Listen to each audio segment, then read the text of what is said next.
the recent Red Arrows, a bit of down form, a much needed win today, wasn't it? Yeah, it was much needed. You know, we've gone and lost 3 out of 4, lost our last 2.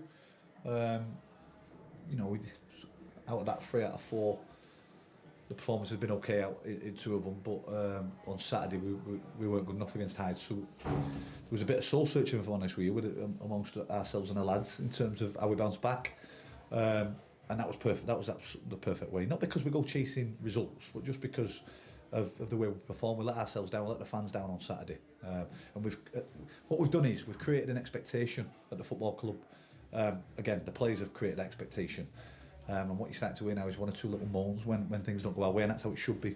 And that's what an ambitious football club and supporters should be like, having expectations to win every game, but also performing every game as well. And Saturday wasn't good enough, far from it. So to get the reaction, the performance, the score line, and, you know, put a little bit of a gap again at the top of the table was exactly what we were looking for. So it's fantastic. Obviously at 2-0 the game's never secure, and it just looked to be a little bit frustrating trying to find that 3rd goal. But Hancock's second of the game unequivocally secured the 3 points, didn't it? Yeah. Listen, we were probing, we kept the ball well, in good areas of the pitch in opposition's half, rather than just, you know, playing at the bottom of the slope in a bog. You know, we played in the opposition's half, we had to wait. But I thought there was some top performances there. You know, Brad had a couple of assists for Josh, both Josh's goal, and Josh was Johnny on the spot with both his headers. But yeah, you're right, you bang on at 2-0. The game went a little bit stale, and we said at half time, you know, we didn't really want to get into that position where the opposition were creating too much, and to be fair, they didn't. You know, anything that came in the box Matt dealt with.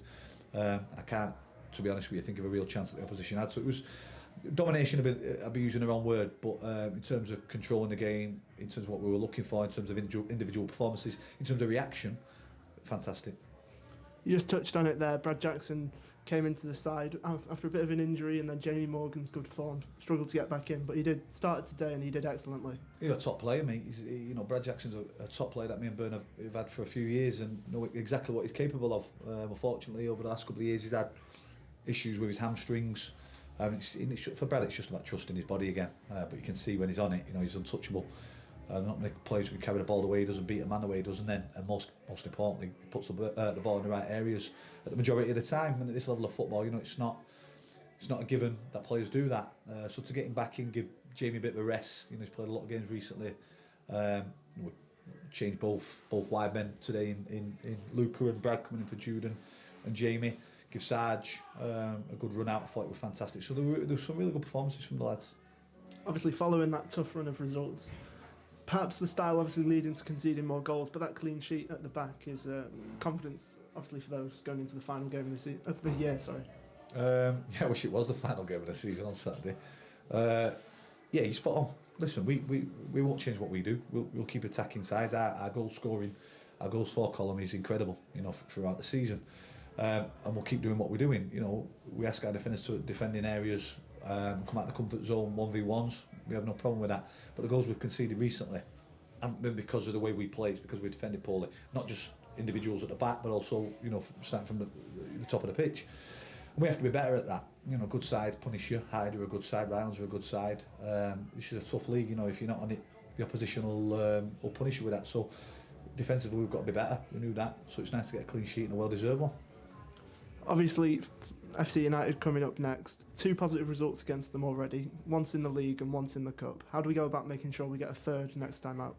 Just in terms of what we've done today, you know, it's still fresh in the memory, you know, the recent couple of results. You look at the result, no team in the league over the last 6 games has put wins together back to back. I think there's only Bamber Bridge really who are in a really good run of form. Ironically, we beat, you know, a few weeks back, so no one in the top 5 or 6 is really putting a big run together. Thankfully, we created that buffer at the top of the table early in the season, and we give ourselves that opportunity that if we did have bad results, it wouldn't hurt us too much. So thinking about the next game, just the same as what we thought about today. You know, we set up to win every single game of football, but FC picked up a good couple of results recently. Starting to climb the table a little bit, so they'll be buoyed. You know, there'll be good, big confidence there and a big crowd. So, and as much as some might not like it, it's a derby. It's a local derby, and there'll be a big crowd on. So, I'm so glad it's on a Saturday, and not New Year's Day. You know, it keeps us in the right schedule on the calendar in terms of Saturday, Tuesday. Big game for both teams, but from our point of view, just want to replicate what we've done today.